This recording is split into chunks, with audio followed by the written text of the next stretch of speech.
हजारों सालों से इंसान आसमान की ओर देखता आया है और अब समय आ गया है कि हम सिर्फ देखते नहीं बल्कि वहां रहते भी हैं।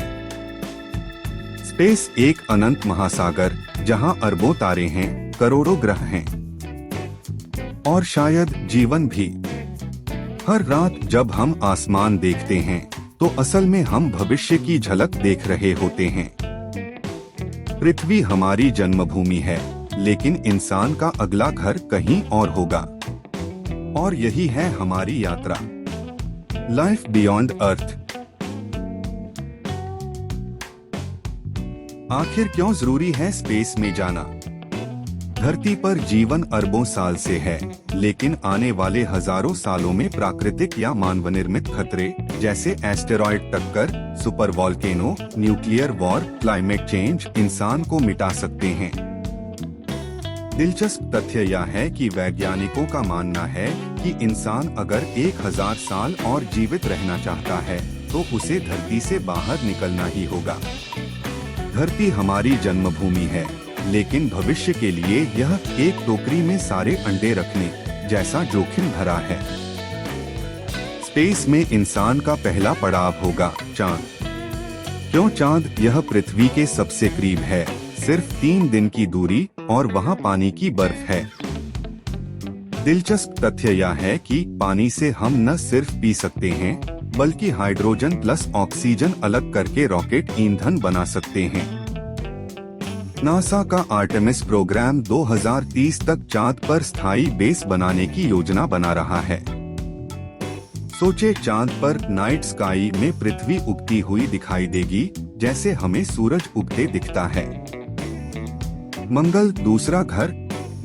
क्यों मंगल होगा दूसरा घर? क्योंकि इसका दिन 24 घंटे 37 मिनट का है, लगभग पृथ्वी जैसा। वहाँ पर जमी हुई बर्फ मौजूद है। चुनौतियाँ: हवा बहुत पतली है, 95% कार्बन डाइऑक्साइड है और तापमान -60 डिग्री सेल्सियस तक चला जाता है। दिलचस्प तथ्य यह है कि मंगल पर अगर आप खड़े होंगे तो सूरज का डूबना नीला दिखाई देगा, लाल नहीं। भविष्य: एलोन मस्क का स्पेसएक्स स्टारशिप इसी मिशन के लिए तैयार किया जा रहा है, मार्स कॉलोनी के सपने को सच करने के लिए।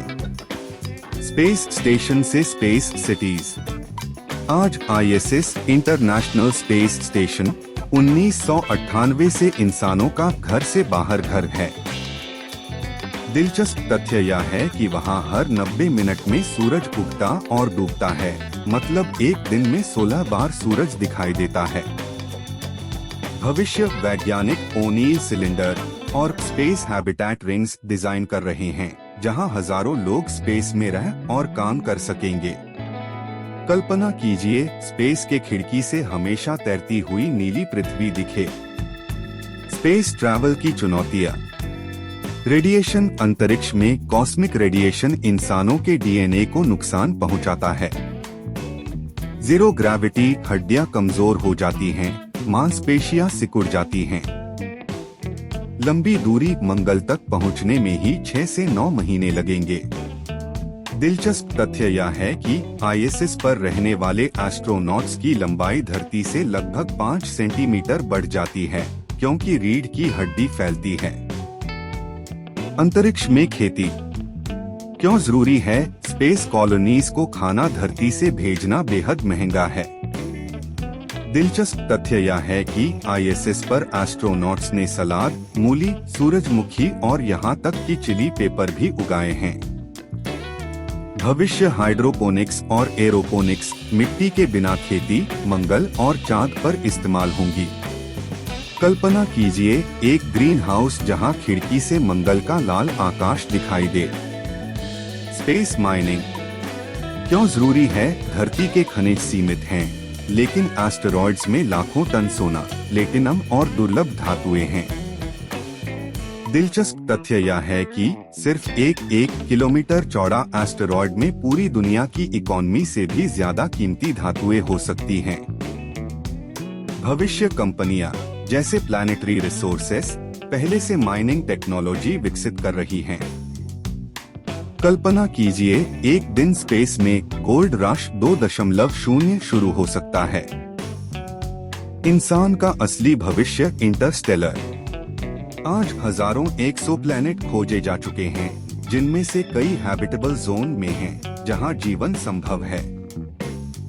दिलचस्प तथ्य यह है कि सबसे नजदीकी ऐसा ग्रह प्रॉक्सिमा सेंटोरी बी है, 4.2 लाइट ईयर्स दूर। चुनौती वहां पहुंचने में आज की टेक्नोलॉजी से 75,000 साल लगेंगे। भविष्य लाइट सेल शिप्स और वॉर्प ड्राइव जैसी टेक्नोलॉजी पर रिसर्च जारी है। कल्पना कीजिए एक दिन इंसान दूसरे सूरज के नीचे सुबह देखेगा। धरती हमारी माँ है, लेकिन हमारा भविष्य तारों के बीच है। इंसान का अगला अध्याय शायद मंगल, चांद या किसी नए सूरज के नीचे लिखा जाएगा। सवाल यह नहीं है कि हम वहां कब पहुंचेंगे। सवाल यह है कि क्या हम इसके लिए तैयार हैं? यदि वीडियो आपको पसंद आया हो तो चैनल को सब्सक्राइब, लाइक और शेयर करें। धन्यवाद।